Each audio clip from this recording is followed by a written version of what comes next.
Hello my dear student, कैसे हो आप सब। आज हम इस वीडियो में ऐसे टॉपिक को कवर करने जा रहे हैं जो ट्वेल्थ वालों के लाइफ में शायद फर्स्ट टाइम आया है, यानी ये 11th में भी आप नहीं पढ़े होगे और डायरेक्ट आपको ट्वेल्थ में देखा ना 11th में ना तो 10th में आपने पढ़ा होगा। ये डायरेक्ट आपको ट्वेल्थ में मिल रहा है, ठीक है बेटा। और ये इम्पॉर्टेंट भी है, ये बेसिक है सम ट्रिकी क्वेश्चंस आने का, जो इंटरनल सेल, हाँ इंटरनल रेजिस्टेंस की बात होती है। तो उन सब के लिए कुछ ऐसे टॉपिक हैं जिनके लिए ये बहुत बेसिक है और इसको जानना बहुत इम्पॉर्टेंट है। Without this topic you can't understand internal resistance. Okay. और वोल्टेज जहाँ अप्लाइड हो रहा है, करंट जहाँ फ्लो हो रहा है, रेजिस्टेंस जहाँ दिखाई दे रहा है, तो उसके लिए पहला जो बेस होता है वो अपना सेल होता है, इलेक्ट्रिकल सेल। तो इलेक्ट्रिकल सेल क्या कह रहा है कि it is the primary source of energy, यानी पहले तो सेल से ही एनर्जी आ रही। तो बैटरी तो होता है कॉम्बिनेशन ऑफ सेल, ठीक है। बैटरी हम लोग हर जगह देखते हैं, लेकिन उसका जो बेसिक यूनिट है वो सेल होता है। तो सेल यानी वो टिश्यू वाला सेल नहीं, यहाँ क्या है, सेल यानी बैटरी वाला सेल।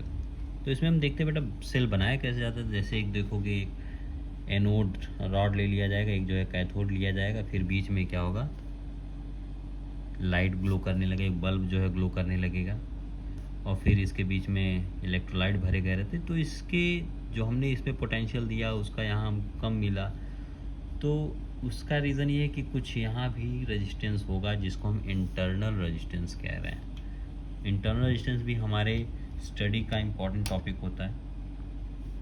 तो यानी इसके लिए हम क्या देखेंगे, इसके लिए हम ऐसे समझेंगे, सेल का जो सिंबल होता है ना बेटा, सेल के सिंबल को हम ऐसे देखते हैं। जैसे आप जिसको बैटरी आज तक समझ रहे होते, वो अपना था, जैसे सेल का जो सिंबल है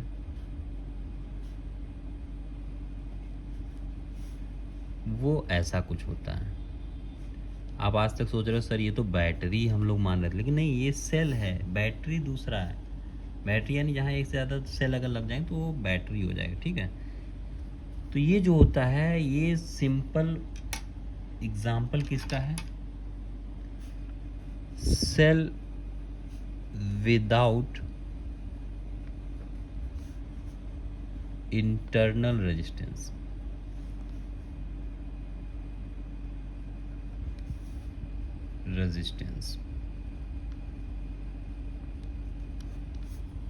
ठीक। फिर इसके बाद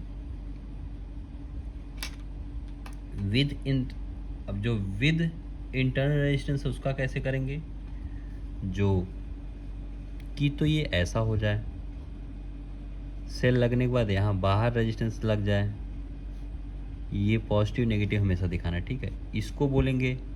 या फिर इसके बीच में लग जाए, ये प्लस ये माइनस। तो ये जो सिंबल है बेटा, ये है सेल विथ इंटरनल रेजिस्टेंस।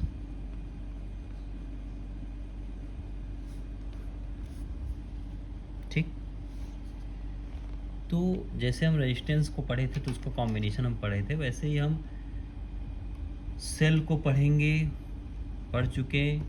और इसके बाद हम क्या देखेंगे, कॉम्बिनेशन ऑफ सेल। तो जो नेक्स्ट टॉपिक है, यानी इसका जो फर्दर प्रोसीड हम करेंगे वो है अपना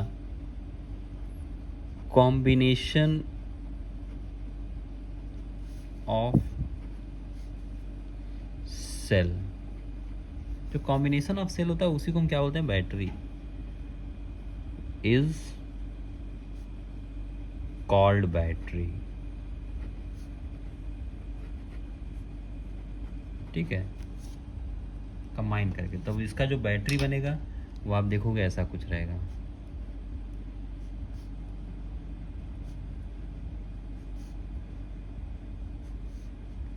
ऐसे ही बहुत सारे सेल लगे रहेंगे एक बैटरी को बनाने के लिए। ये पॉजिटिव टर्मिनल है, नेगेटिव। बैटरी क्या होता है, एक पॉजिटिव एक नेगेटिव टर्मिनल होता है, ठीक है। तो अब इसको अगर हमको दिखाना है सर्किट डायग्राम में तो हम कैसे देखेंगे, जैसे यहाँ देखो, जैसे मानो ये अपना रेजिस्टेंस, हर सर्किट को बनाने से पहले हम रेजिस्टेंस देखते थे, तो अपना रेजिस्टेंस है और ये करंट फ्लो करेगा, यहाँ ईएमएफ ई लगा हुआ है और ये इसका इंटरनल रेजिस्टेंस है, और ये सर्किट में करंट यहाँ से जा कर के फिर वापस यहाँ आएगा, ठीक। तो जो ये रेजिस्टेंस है इसकी वैल्यू, यहाँ जो वोल्टेज लग रहा है, जो इस आर के क्रॉस वोल्टेज लग रहा है, उसको हम कैसे देखेंगे, V equals to I R, ठीक। V equals to I R. Here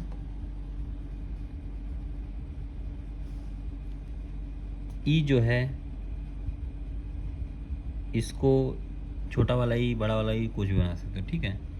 इसको बोलेंगे ई एम, ये जो ई दिया है, E M F of cell, electromotive force इसका फुल फॉर्म होता है। और यहाँ जो स्मॉल, इसको बोल दो स्मॉल आर, ये स्मॉल आर जो होता है ये इंटरनल रेजिस्टेंस ऑफ सेल होता है। और जो कैपिटल आर है ये आपको पता होगा एक्सटर्नल रेजिस्टेंस। जब इंटरनल की बात हुई तो उसको हम एक्सटर्नल से डिनोट करेंगे, एक्सटर्नल रेजिस्टेंस। फिर इसके बाद V जो है, यानी जो यहाँ V निकल के आ रहा है, ये जो है terminal potential difference, terminal potential difference, ठीक बेटा। इसी ईएमएफ को अब हम आगे स्टडी करेंगे, ठीक है। इसी ईएमएफ को हम आगे स्टडी कर रहे हैं, यानी ये जो ईएमएफ है इसका फुल फॉर्म होता है electro motive force, electromotive force. तो ईएमएफ का फुल फॉर्म जो होगा, और ये तो हो ही गया, ईएमएफ का जो फॉर्मूला होगा, work done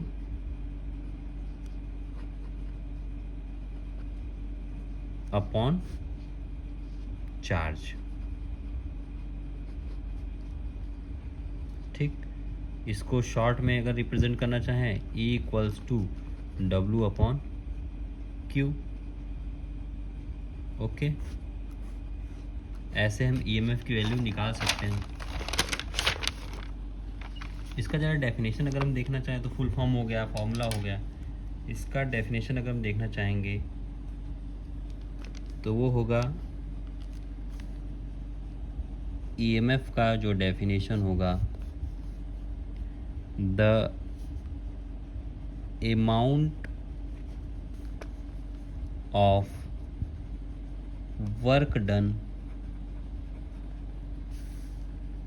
by source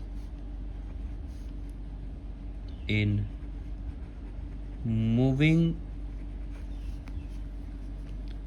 a unit charge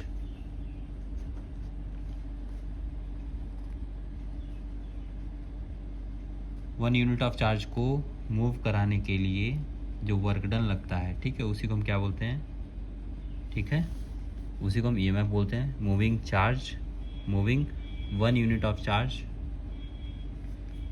around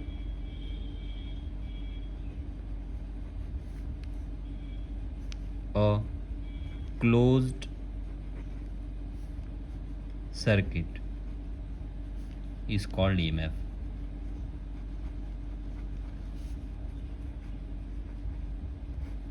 ठीक, ये ईएमएफ का डेफिनेशन हो गया।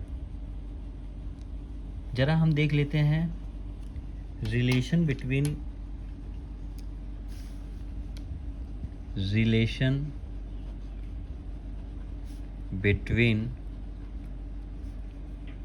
ईएमएफ, टर्मिनल वोल्टेज या टर्मिनल पोटेंशियल डिफरेंस को बोल दो या वोल्टेज बोल दो, एंड आर, इसके बीच का जो रिलेशन उसको हम देखने चल रहा है। ठीक है बेटा, तो इसमें हम कहेंगे if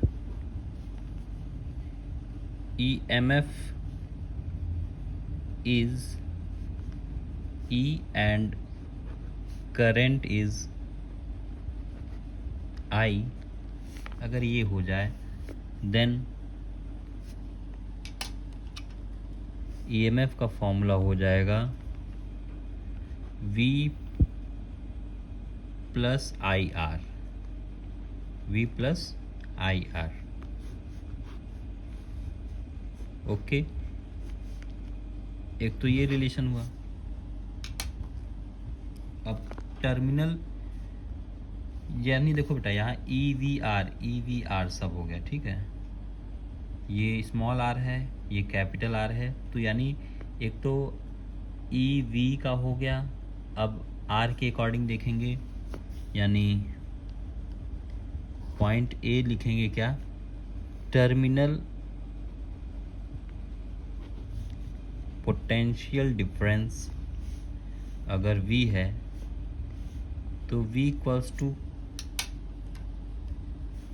E minus I R होगा। ठीक, या इसी को अगर मॉडिफाई करेंगे तो क्या निकल के आएगा, V इक्वल्स टू, जैसे V equals to I R एक फॉर्मूला हुआ करता था। ठीक है, V equals to I R एक फॉर्मूला हुआ करता था। तो ये जो I है ना बेटा, I की जगह हम क्या रखें, I को अगर यहाँ से रिजॉल्व करना चाहें इसमें से, तो क्या होगा, इसको इधर ले जाएं इक्वल के उधर साइड, तो क्या होगा, E तो पड़ा हुआ है, E upon R plus small R. ठीक,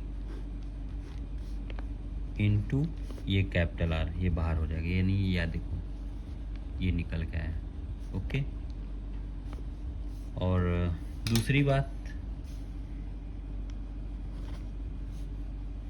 इंटरनल रेजिस्टेंस की बात हो जाएगी। इंटरनल, ये पोटेंशियल डिफरेंस ऐसे निकला, और इंटरनल रेजिस्टेंस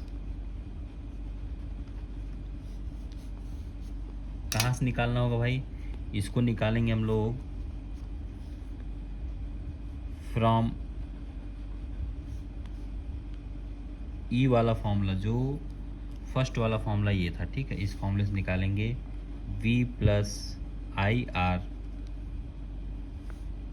तो यहाँ आई आर की वैल्यू पहले निकाल लो, आई आर की वैल्यू निकाल दो, यानी ये जो छोटा वाला आर होगा। ठीक है बेटा,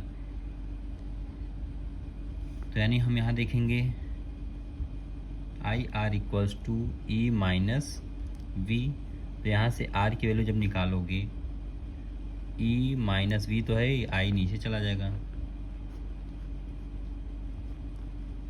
ठीक, अब यहाँ से हम देखेंगे जरा बेटा, जैसे V equals to I R होता है ना, तो I equals to V upon R कर दें। I इक्वल्स टू, क्यों ना हम V अपॉन आर रखें। तो यानी हम यहाँ से जब देखेंगे I की वैल्यू रखेंगे V अपॉन आर। ठीक है, यानी I ये है, तो R equals to E minus V तो है ही है अपना, और इसको ये है ही है, और V अपॉन आर, यानी V नीचे हो जाएगा, ये अपॉन में है तो ऊपर चला जाएगा, तो इनटू R, ये एक फॉर्मूला निकल आएगा। ठीक है बेटा, यानी ये स्मॉल, यानी इंटरनल रेजिस्टेंस का फॉर्मूला ये है, और पोटेंशियल डिफरेंस या टर्मिनल पोटेंशियल डिफरेंस का फॉर्मूला ये है और ईएमएफ का फॉर्मूला ये है। ठीक है बेटा, इस वीडियो को लाइक शेयर एंड पहली बार अगर आप आए हो तो इसको सब्सक्राइब भी कर दीजिएगा ताकि मोटिवेशन मिले और मैं नेक्स्ट क्लासेस और भी टॉपिक्स को कवर कर दूँ। ठीक है, तब तक के लिए thank you, take care, bye bye.